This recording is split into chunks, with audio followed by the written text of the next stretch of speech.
Hi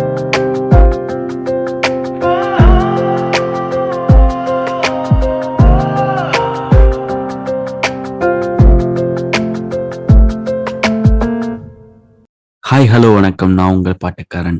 welcome to the பாட்டுக்காரன் podcast. எல்லாரும் எப்படி இருக்கீங்க? நல்லா இருக்கீங்களா? சந்தோஷமா இருக்கீங்களா? ஆக்சுவலாக நீங்கள் எல்லாம் நல்லா இருக்கணும். நீங்கள் எல்லாரும் சந்தோஷமா இருக்கணும். நீங்களும் இல்லை, இந்த உலகத்தில் பிறப்பெடுத்த எல்லாருமே நல்லா இருக்கணும், சந்தோஷமா இருக்கணும், நிம்மதியாக இருக்கணும். அப்போ தான் இந்த உலகம் இன்னும் கொஞ்சம் பெட்டர் பிளேஸாக மாறும்னு நம்புகிறேன். ஆக்சுவலாக ரொம்ப ஒஸ்ட்டாக இருக்குது. எக்கச்சக்க ஜெலசி, ஹேட்ரடு, அநியாய ஹேட்ரடு, பாயிண்ட்லெஸ்ஸான ஹேட்ரடு, எவனெல்லாம் இருந்தாலும் எவனுக்கும் பிடிக்க மாட்டேங்குது. அந்த மாதிரியான ஒரு செனாரியோவில் இருக்கும். இது வந்து ரொம்பவே ஒரு டாக்ஸிக்கான ஒரு விஷயம். ஏன்னா இதை நம்மளால ஃபேஸ் பண்ண முடியல. அடுத்து வரப்போகிற ஜென்ரேஷனுக்கு யோசிச்சு பாருங்க. இந்த உலகம் வந்து எவ்வளோ ஒரு கொடூரமான, எவ்வளோ ஒரு உக்கிரமான ஸ்பேஸாக இருக்க போகுதுன்னு நினச்சா பயமாக இருக்குது. அந்த விஷயம் மாறுறதுக்கு எல்லாருக்கும் அந்த நிம்மதியான வாழ்க்கை, கொஞ்சம் சந்தோஷம் இருந்துட்டுனாலே எல்லாம் மாறிடும்னு நம்புகிறேன். முழுசாக மாறுதோ இல்லையோ, என்னோட நப்பாசனே வச்சுக்கோங்களேன். எனக்கு அப்படி இருந்துச்சுன்னா பெட்டர் ஆகிடும்னு தோணுது. அதான். சாரி, போன வாரம் பாட்காஸ்ட் பண்ண முடியல. ஆஸ் யூஷுவல் கொஞ்சம் வேலைகள், ஒரு ஒரு படம் ரிலீஸ், ஸோ அது அப்படியே போயிட்டு இருந்துச்சு. மீன்வைல் வந்து ஸ்பாட்டிஃபை வந்து ரேப்டு விட்டுருந்தாங்க. ஸோ எதிர்பார்க்கவே இல்லைங்க, ஹானஸ்டாக சொல்கிறேனே. என்னன்னா வந்து ரொம்ப ஆச்சரியமாக இருந்துச்சு. நிறைய பேரோட டாப் பாட்காஸ்ட்டில் வந்து நான் இருந்தேன். நிறைய பேர் வந்து அவங்களோட டாப் பாட்காஸ்ட் சாட்டில் வந்து விஜய் வரதராஜ், சுமி வண்ண காவியங்கள், அந்த மாதிரியான பெரிய ஜாம்பவான்களுக்கு நடுவில் ஒரு சின்ன பையன் வந்து பாட்டுக்காரன் அங்கே இருந்தான். அதை பார்க்க ரொம்ப சந்தோஷமாக இருந்துச்சு. பட் இதெல்லாம் நான் எதிர்பார்த்து நான் இதை ஆரம்பிக்கலை. பட் அதுதான் வந்து இதோட பெரிய சக்ஸஸ்ன்னு நினைக்கிறேன். நான் எதையுமே எதிர்பார்த்து இதை நான் ஆரம்பிக்கலை, சும்மா பண்ணுவோம். ஆனஸ்டாக சொல்லணும்னா நான் பயங்கர சோம்பேறி. ரெண்டாவது விஷயம் வந்து எனக்கு வந்து என்னோட வாய்ஸ் பற்றி கான்ஃபிடென்ஸே கிடையாது. இப்போ வரைக்கும் நான் பண்ண பாட்காஸ்ட் எதையுமே நான் கேட்டது கிடையாது. இப்போ வரைக்கும் நான் பண்ண பாட்காஸ்ட் எதையுமே நான் எடிட் பண்ணது கிடையாது. என் டீமில் மிஸ்டர் ஆல்டோ, இதுக்கு முன்னாடி எபிசோடு நம்ம கூட பேசினார் இல்லையா, அவர் தான் எடிட் பண்ணுவார். ஏன்னா எனக்கு வந்து என்னோட மைக் வாய்ஸை கேட்கறதுக்கு ரொம்ப இரிட்டேட்டிங்காக இருக்கும். அதனாலேயே நான் பண்ணது கிடையாது. அப்படி இருக்கிற ஒருத்தனை டெம்பிள் மங்கீஸ் ஓக்கல் ஒலி மிஸ்டர் விஜய் வரதராஜ் தான் வந்து, நீ பிளாக் எழுதுற ஓகே, பட் பிளாக் எத்தனை பேர் படிக்கிறாங்கன்னு கேட்டார். இது வரைக்கும் என்னோட பிளாகோட ஹையஸ்ட் ஹிட்ஸ் பார்த்தீங்கன்னா, நான் 3 வருஷமா பிளாக் எழுதிட்டு இருக்கேன். ஹையஸ்ட் ஹிட்ஸே பார்த்தீங்கன்னா ஒரு நாளில் 140 பேர் ஒன்றுமோ விசிட் பண்ணியிருந்தாங்க. ஒரு நாளைக்கு 10 விசிட்டுக்குள்ளே இருக்கும். என்னைக்காவது பிளாக் போடுறேன்னா அன்னைக்கு வந்து ஒரு 70 to 80 விசிட்ஸ் இருக்கும். விசிட்ஸ்னால் ப்ராப்பர் அதை பேஜில் இருந்து படித்த ஸ்டாட்ஸிக், அது படித்தவங்களோட நம்பர்ஸ், அது அவ்வளோதான் உனக்கு வருது. பட் நீ வந்து பாட்காஸ்ட் பண்ணால் இன்னும் ரொம்ப பர்சனலாக இருக்கும். நிறைய பேர் கேட்பாங்க. அது நல்லா இருக்கும் அப்படின்னு நான் பயங்கரமாக பிரெயின் வாஷ் பண்ணி ஒரு 2-3 வாரம் என்னை நச்சரிச்சாரு. சரி பண்ணுவோம். ஒரு பெரிய மனுஷன் அவ்வளோ கேட்குறாரு, அதுவும் அவருக்கு அது அவசியமே கிடையாது. என்னைய பாட்காஸ்ட் பண்ண வச்சு அவருக்கு எதுவும் நடக்க போகுதான்னு கேட்டிங்கன்னா நிச்சயமாக கிடையாது. பட் ஆரம்பித்த பிறகு ஃபர்ஸ்ட் எபிசோடு முடித்த பிறகு சொன்னார், சுதீர நான் யார் பாட்காஸ்ட்டும் கேட்க மாட்டேன், எனக்கு போர் அடிக்குதுன்னு தான் நான் ஒன்றும் பாட்காஸ்ட் பண்ண சொன்னேன், அட்லீஸ்ட் ஒன்றை கேட்கலாமே அப்படின்னாரு. ஸோ அதனால் இந்த இடத்துல திரு விஜய் வரதராஜ் அவர்களுக்கு நான் நன்றி தெரிவிக்க ஆக்சுவலாக கடமைப்பட்டிருக்கேன். நிறைய பேர் மெசேஜ் பண்ணியிருந்தீங்க, நிறைய பேர் ரொம்ப ஹார்ட்ஃபெல்ட்டான மெசேஜஸ் பண்ணியிருந்தீங்க. படிக்கிறதுக்கு ரொம்ப சந்தோஷமாக இருந்துச்சுங்க. ஏன்னா இது கொஞ்சம் சினிமேட்டிக்காக இருந்தாலும் இந்த டைலாக நான் சொல்லணும். சந்தோஷத்துலேயே மிகப்பெரிய சந்தோஷமே அடுத்தவங்க சந்தோஷப்படுத்தி பார்க்குறது தான்வாங்க. ஸோ அந்த வகையில் நிறைய பேர் பாட்காஸ்ட் கேட்டு நிறைய பேர் மெசேஜ் பண்ணி எனக்கு தூக்கம் வராது, உங்கள் பாட்காஸ்ட் கேட்டால் தூக்கம் வருதுன்னு சொல்லியிருந்தீங்க. அதுவும் சந்தோஷம்தான். என் பாட்காஸ்ட் உங்களுக்கு வந்து ஒரு நிம்மதியான தூக்கத்தை கொடுக்குதுன்னா எனக்கு அது போதும். ஏன்னா தூக்கம் வந்து ரொம்ப முக்கியம். எவ்வளோக்கு எவ்வளோ நமக்கு நல்ல உணவு முக்கியமோ, நல்ல தண்ணி, நல்ல காத்து முக்கியமோ, அதே அளவுக்கு நமக்கு தூக்கம் முக்கியம். என் பாட்காஸ்ட் எதுக்கு அத குடுக்குதுன்னா சந்தோஷம். நெறைய பேர் வந்து ஆ எப்படி சொல்லியிருந்தீங்க, லைக் நெறைய சாங்ஸ வந்து எனக்கு ஃப்ரெஷ்ஷான ஒரு பெர்ஸ்பெக்டிவ்ல எனக்கு கேட்க வைக்கிறீங்க. அது ரொம்ப புடிச்சிருக்கு அப்படின்னு சொல்லியிருந்தீங்க. அதுவும் பெரும் மகிழ்ச்சி. அதாவது ஒரு புடிச்ச சாங்கு நீங்க கடந்திருப்பீங்க. ஒரு 3 வருஷம் கழிச்சு அந்த பாட்ட கேட்கிறீங்கன்னு வைங்களேன், திரும்ப அது வேற விதமான ஒரு பெர்ஸ்பெக்டிவ் குடுக்கும். அந்த சாங்ல புதுசா நெறைய விஷயம் கவனிப்பீங்க. வரிகள கவனிப்பீங்க. இன்ஸ்ட்ருமெண்ட்ஸ கவனிப்பீங்க. அந்த நுணுக்கங்கள கவனிப்பீங்க. அது வந்து ஒரு ஈஸ்டர் எக் மாரி. எல்லா சாங்குமே ஒரு ஈஸ்டர் எக் தான். ஒரு இப்ப நான் காதல் வளத்தேன் கேட்டு ஒரு மியூசிக் மேல ஒரு அபரிவிதமான காதல் கொண்டேன்னா, இன்னைக்கு நான் காதல் வளத்தேன் கேட்டாலும் அந்த சாங்ல வந்து ஏதாவது ஒண்ணு புதுசா இருக்கும். ஏதாவது ஒண்ணு பயங்கரமா "அப்பா! இப்படி பண்ணியிருக்காங்கல்ல. இத நம்ம இத்தன நாள் நோட் பண்ணலயே!" அப்படின்லாம் இருக்கும். எந்த சாங்கையுமே நான் வந்து இதுவரைக்கும் முழுசா படிச்சது கிடையாது. முழுசா படிச்சது கிடையாது இன் த சென்ஸ் இந்த பாட்ட பத்தி எனக்கு எல்லாம் தெரியும் அப்படின்ற ஸ்டேஜுக்கு நான் வந்ததே கிடையாது. அந்த விஷயம் தான் வந்து ஒரு நல்ல மியூசிக்கோட மேஜிக்ன்னு நெனைக்கிறேன். ஃபார் எக்ஸாம்பிள் கடந்த ஒரு வருஷமா இந்த சாங் இருக்குல்ல. "மேகம் கொட்டட்டும் ஆட்டம் உண்டு" அப்படின்னு சொல்லிட்டு ஒரு பாட்டு. எனக்குள் ஒருவன். இளையராஜா சார் மியூசிக்ல கமல்ஹாசன் படம். அந்த சாங் நீங்க தயவு செஞ்சு கேளுங்க. ஒரு நல்ல குவாலிட்டில அவரோட நெறைய YouTubeல இருக்கு. ஒரு சாங் வந்து எஸ்பிபி பாடியிருப்பாரு. இன்னொரு சாங் வந்து கமல்ஹாசன் பாடியிருப்பாரு. ஆனா, அந்த 2 வெர்ஷனுமே அவுட் ஆஃப் த வேர்ல்டா இருக்கும்.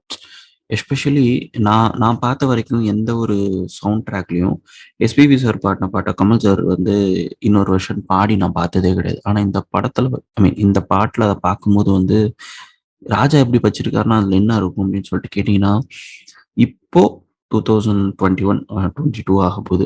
இப்ப நீங்க அந்த சாங்க கேட்டீங்கன்னாலும், அப்படி ஒரு ஒர்க்கு.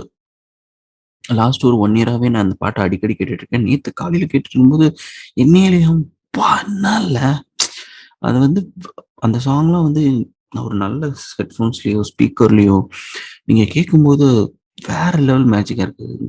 ராஜா வந்து ராஜா தான். ஆ அவ்வளதான். அதுக்கு மேல பேசுறதுக்கு ஒண்ணும் இல்ல. நன்றி சொல்ல ஆரம்பிச்சு, ஒரு பாட்ட பத்தி பேச ஆரம்பிச்சு அப்படியே வந்துட்டேன். இந்த பாட்காஸ்ட் வந்து எத பத்தி பேசலாம்? அப்படின்னு யோசிச்சுட்டு இருக்கும்போது, எனக்கு ரொம்ப புடிச்ச ஆல்பம். அதாவது கடந்த ஒரு 10 வருஷத்துல எனக்கு ரொம்ப புடிச்ச ஆல்பம், எனக்கு ரொம்ப புடிச்ச படம் இது. இத பத்தி பேசணும்னு நெனச்சேன். மாயநதி. மாயநதி வந்து மலையாளம்ல வந்த ஒரு படம். 2017 எண்டுல ரிலீஸ் ஆச்சு. 2017 டிசம்பர்ல. ஆமா. அப்போ ரிலீஸ் ஆன ஒரு படம். டொவினோ தாமஸ், ஐஸ்வர்யா லட்சுமி நடிச்ச படம். ஏன் இந்த படம் அப்டின்னீங்கன்னா வந்து, எனக்கு இந்த படம் ஒரு கம்ஃபர்ட் மூவி. ரொம்பவே வந்து இந்த படத்த வந்து நான் சுமார் ஒரு ம் குறைஞ்சது ஒரு 14, 15 தடவ நான் பார்த்துருக்கேன் இப்போ வரைக்கும். ஒரு கம்ஃபர்ட் ஃபிலிம் நமக்கு வந்து என்ன பண்ணும்னா, நம்மள வந்து ரொம்ப கம்ஃபர்டபுளா வச்சுக்கிறனால தான் அது ரொம்ப ஒரு கம்ஃபர்ட் ஃபிலிம். நெறைய பேர் ஃப்ரெண்ட்ஸ் பார்ப்பாங்க, நெறைய பேர் பிக் பேங் தியரி பார்ப்பாங்க, நெறைய பேர் ஆஃபீஸ் பார்ப்பாங்க. ஸோ அந்த அதெல்லாம் அவங்க ரிப்பீட்ல பார்ப்பாங்க. லைக் அதில வந்து எல்லா சீசனும் பார்த்துருப்பாங்க, எல்லா எபிசோடும் பார்ப்பாங்க. ரேண்டமா சாப்பிட போறாங்கன்னா, சாப்பாட தட்ல போட்டுட்டு ஏதோ ஒரு எபிசோட பார்த்துட்டு இருப்பாங்க. பட் அவங்களுக்கு அது பை ஹார்ட் தெரியும். ரொம்ப சர்ப்ரைசிங்கா இருக்கும். எனக்கு வந்து ஒரு படம் அப்டின்னா பை ஹார்ட் ஐ மீன் படம் தெரியறது ஓகே. அதுவே நெறைய பேர் வியர்டா தான் பார்ப்பாங்க. அப்படி இருக்க பட்சத்தில வந்து ஒரு ஒரு சீரிஸ்ல ஏதோ ஒரு எபிசோட ப்ளே பண்ணும்போது கூட, "ஏய் இப்ப இது நடக்கும் பாரேன். இது இது இது இருக்கும்." அப்படின்னு சொல்லுவாங்க. ஸோ கம்ஃபர்ட் ஃபிலிம்ஸ், கம்ஃபர்ட் சீரிஸோட ஒரு பெரிய விஷயம் என்னன்னா வந்து, நம்ம எவ்வளோ கேவலமான மூட்ல இருந்தாலும் நம்மள வந்து அப்லிஃப்ட் பண்றதுக்கு இந்த மாரி சிட்காம்ஸ் வந்து பயங்கரமா நெறைய பேருக்கு உதவி பண்ணுது. நெறைய பேர் கோப் அப் பண்றதுக்கு இந்த மாரியான கம்ஃபர்ட் மூவிஸ் இருக்கு. நெறைய பேருக்கு கம்ஃபர்ட் சீரிஸ் இருக்கு. நெறைய பேருக்கு கம்ஃபர்ட் சாங்ஸ் இருக்கு. ஸோ மாயாநதி வந்து என்னுடைய கம்ஃபர்ட் மூவி. ஆ எதனால மாயாநதி அப்படின்னு கேட்டீங்கன்னா, ஆம் அந்த டைம் 2017ல வந்து லைஃப் வாஸ் ஒரு மாரி ஒரு ரஃப்பான ஃபேஸ்ல போயிட்டுருந்த ஒரு டைம். ஒரு நாள் வந்து ஒரு ட்ரெய்லர் பார்த்தேன். மாயாநதியோட ட்ரெய்லர். பார்த்த உடனே கூட எனக்கு பெருசா அத பார்க்கணும்னு தோணல. பட் அதுக்கப்புறம் இந்த படத்துல இருந்து ஒரு சாங்கோட விஷுவல் பார்த்தேன். "உயிரின் நதின்னு" சொல்லிட்டு ஒரு சாங். ரெக்ஸ் விஜயன் தான் மியூசிக் இந்த படத்துக்கு. Songs Rex Vijayan, background score Neha Nair, Rex Vijayan and அவங்களோட யக்ஸான் கேரி பண்ணியிருந்தாரு கூட. ஸோ "உயிரின் நதி" தான் வந்து அந்த படத்துல இருந்து நான் பார்த்து இம்ப்ரெஸ் ஆன ஃபர்ஸ்ட் விஷுவல். ஆ எனக்கு தெரிஞ்சு நம்ம நெறையவே மதுரைய பார்த்துருக்கோம். மதுரைய வந்து ஆ மேக்ஸிமம் மதுரைய வந்து நம்ம ஒரு வஞ்சக பூமியா, ஒரு வெஞ்சன்ஸ் ஃபுல்டு பூமியா தான் நம்ம பார்த்துருக்கோம். இல்ல சொந்தக்காரங்க இருப்பாங்க. சொந்தக்காரன்ல ஒருத்தன் ரொம்ப மோசமானவனா இருப்பான். குடும்பத்த பிரிக்க பார்ப்பான். இந்த மாதிரியே மதுரைய ப்ரொஜெக்ட் பண்ணிட்டு இருந்த ஒரு சினிமால, மதுரைய நம்ம எல்லா ஷேடாவும் பார்த்துருக்கோம். ஆனா இந்த சாங் நீங்க பார்த்தீங்கன்னா, மதுரைய வந்து இவ்ளோ அழகா நம்ம பார்த்தது கிடையாது. அது வந்து என்னோட ஹானஸ்ட் ஒப்பீனியன் அது. மதுரைய சுத்துனதுனால நான் சொல்றேன். இந்த சாங்ல இருந்த ஒரு பியூட்டி இருக்குல்ல, இந்த சாங்ல இருந்த ஒரு பியூட்டி, இந்த lead pairs Tovino and Aishwarya Lakshmi, Mathan and Appu அவங்களோட கேரக்டர்ஸ் பேரு படத்துல. அவங்க 2 பேருக்குள்ள இருந்த ஒரு நேச்சுரலான கெமிஸ்ட்ரி அந்த மதுரையோட அழக வந்து ஒரு 200% எலிவேட் பண்ணி தான் காமிச்சிருக்கு. இந்த படம் நான் 2017ல பார்த்தேன். டிசம்பர்ல. பட் அதுக்கப்புறம் இவங்க 2 பேரும் வேற வேற படங்கள் நெறைய பண்ணிட்டாங்க. பட் இன்னைக்கும் டொவினோவ நான் வந்து டொவினோவ பார்த்தது கிடையாது. எனக்கு இம்மீடியட்டா பார்த்தோனே மாதன் அப்படின்னு தான் எனக்கு தோணும். ஈவன் ஐஸ்வர்யா லட்சுமி அவங்க கூட வந்து பார்த்தோனே, அது ஐஸ்வர்யா லட்சுமி எனக்கு தோணுது ஆப்பு அப்படின்னு தான் தோணும். எனக்கு இன்னும் அவங்க கேரக்டராவே இருக்காங்க. அவங்க அந்த படத்துல ப்ளே பண்ண கேரக்டர்ஸ் வந்து இவ்வளோ ஸ்ட்ராங்கா எனக்கு ரிஜிஸ்டர் ஆயிருக்குன்னா, அத நிச்சயமா அவங்க வாழ்ந்திருக்காங்க. இல்லன்னா வந்து இவ்வளோ ஒரு ஸ்ட்ராங்கான இம்பாக்ட் கிரியேட் பண்ணாது. பார்த்துட்டு எனக்கு ரொம்ப புடிச்சிருந்துச்சு. செகண்ட் டைம் பார்த்துட்டு ரொம்ப புடிச்சிருந்துச்சு. அதுக்கப்புறம் செகண்ட் டைம் பார்த்துட்டு ஒரு 3, 4 டேஸ் கழிச்சு எனக்கு ஒரு இது, நம்ம என்ன இது இது ரொம்ப ஓவர் ரேட் பண்றோமோ! நம்ம ரொம்ப எக்ஸாஜரேட் பண்றோமோ! அப்படின்னு சொல்லிட்டு #மாயாநதின்னு சோசியல் மீடியால சர்ச் பண்ணும்போது தான் நெறைய பேர் குமுறி இருந்தாங்க. "அப்பா! என்ன படம், என்ன சாங்" அப்படின்னு சொல்லிட்டு. ஓகே. அப்பதான் என்ன ரியலைஸ் பண்ணிட்டேன். ஓகே. நம்ம மட்டும் தனி இல்ல. நம்மள மாரி நெறைய பேர் இருக்காங்க அப்படின்னு சொல்லி தேத்திக்கிட்டேன். மாயாநதி ஆல்பமே வந்து கோல்டுங்க. அதாவது பியூர் கோல்டு. ஆம். நான் ஆக்சுவலா என்னோட ப்ளாக்ல "மிழியல்னு" சொல்லிட்டு ஒரு சாங் இருக்கு. அந்த சாங் பத்தி நான் ப்ளாக் பண்ணியிருக்கேன். "மிழியல் இஸ் ஃப்ரம் மாயாநதி." எனக்கு இந்த ஆல்பம், அந்த ஹோல் ஆல்பமாவே வந்து எனக்கு வந்து இந்த ஆல்பம் வந்து இந்த ஹோல் ஆல்பமாவே இதோட என்ன சொல்றது? இந்த பியூட்டி வந்து ரொம்ப புடிச்சு. ரொம்ப புடிச்சிருந்துச்சு. எக்ஸ்விஜியனோட ஃபர்ஸ்ட் ஒர்க் வந்து நான் நோட்டீஸ் பண்ணது நீலாகாசம் படத்துல. துல்கருக்கு நீலாகாசம் டைட்டில் ட்ராக் வந்து எனக்கு ரொம்ப பிடிக்கும். அந்த சாங் கேட்டு தான் ஓகே ரெக்ஸ்விஜின்னு ஒருத்தர் இருக்காருன்னு எனக்கு தெரியும். அதுக்கப்புறம் அ அப்பப்ப நான் பாட்டு கேட்டுருக்கேன். பட் மாயாநதி மாரி என்னைய வேற எந்த ஆல்பமும் வந்து ட்ரிப் பண்ண வைக்கல. ஐ மீன் ரெக்ஸ் விஜயனோடது சொல்ல வரேன். ஐ மீன் ரெக்ஸ் விஜயனோட ஆல்பம் வந்து வேற எதுவுமே வந்து என்ன ட்ரிப் பண்ண வைக்கல. அப்படி ஒரு இம்பேக்ட் எனக்கு இந்த ஆல்பம். சாங்ஸ் பத்தி நான் வரிசையா சொல்றேன். எனக்கு புடிச்ச ஆர்டர்ல நான் சொல்றேன். ஆக்சுவலா ஒரு நிமிஷம் இருங்க. நான் வந்து எனக்கு புடிச்ச ஆர்டர்ல வந்து நான் அத ஒரு பிளேலிஸ்ட் பண்ணி வச்சிருக்கேன். அது வந்து ரொம்ப private playlist. But first time உங்களுக்காக நான் ஷேர் பண்றேன். எனக்கு ரொம்ப பிடிச்ச சாங் வந்து "மிழியில்". மிழியில வந்து ஷாபாஸ் அமன். ஸோ மனுஷனுக்கு என்ன வாய்ஸ் தெரியுமாங்க? ஆம், நீங்க அந்த சாங் வந்து கண்டிப்பா கேட்கணும். அந்த விஷுவல்ஸ் எதுவுமே பார்க்காதீங்க. லிரிக் வீடியோ கூட பார்க்காதீங்க. ஏதாவது ஸ்ட்ரீமிங் பிளாட்ஃபார்ம்ல அந்த சாங்க கேளுங்க. அ அவுட் ஆஃப் த வேர்ல்டுங்க அந்த மனுஷன் வாய்ஸு. ஆ எனக்கு மலையாளம் தெரியுமான்னு கேட்டீங்கன்னா, ஹானஸ்ட்டா அந்த படம் பார்க்கும்போது, இந்த பாடல்கள் கேட்கும்போது எனக்கு தெரியாது. ஆனா, எனக்கு அந்த பாடல்கள்ல இருக்கிற ஒவ்வொரு வார்த்தையும் புரிஞ்சது. அந்த மாதிரியான ஒரு டிக்ஷன், அந்த அந்த மாதிரியான ஒரு கனெக்ட்.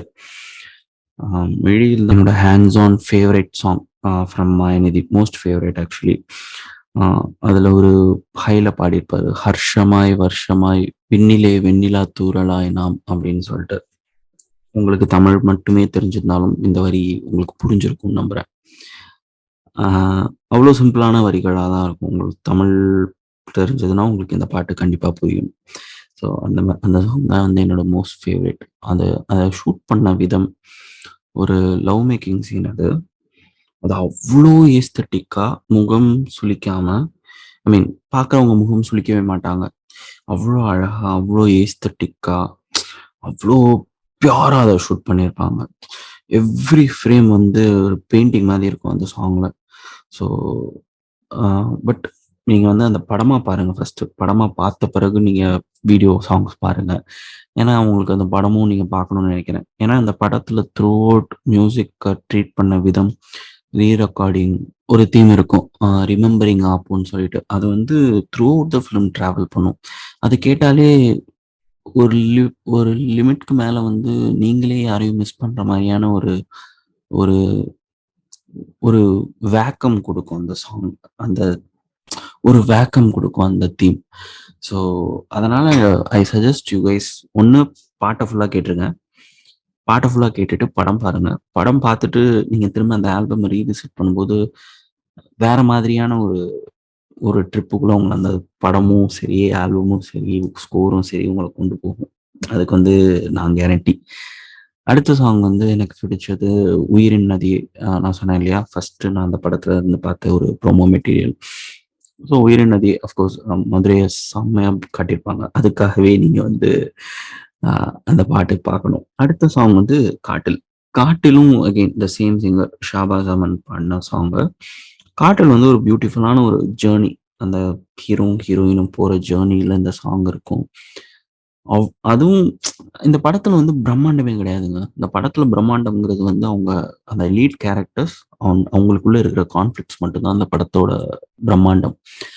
அவங்க ஒரு 2 பேரு அ லவ்ல இருக்கும்போது மிகப்பெரிய பிரச்சனை என்னவா இருக்கும்? அவங்க 2 பேர் தான் பிரச்சனை. அவங்க இந்த படத்துல அந்த 2 பேர் கூட பிரச்சனைன்னு நான் சொல்ல மாட்டேன்.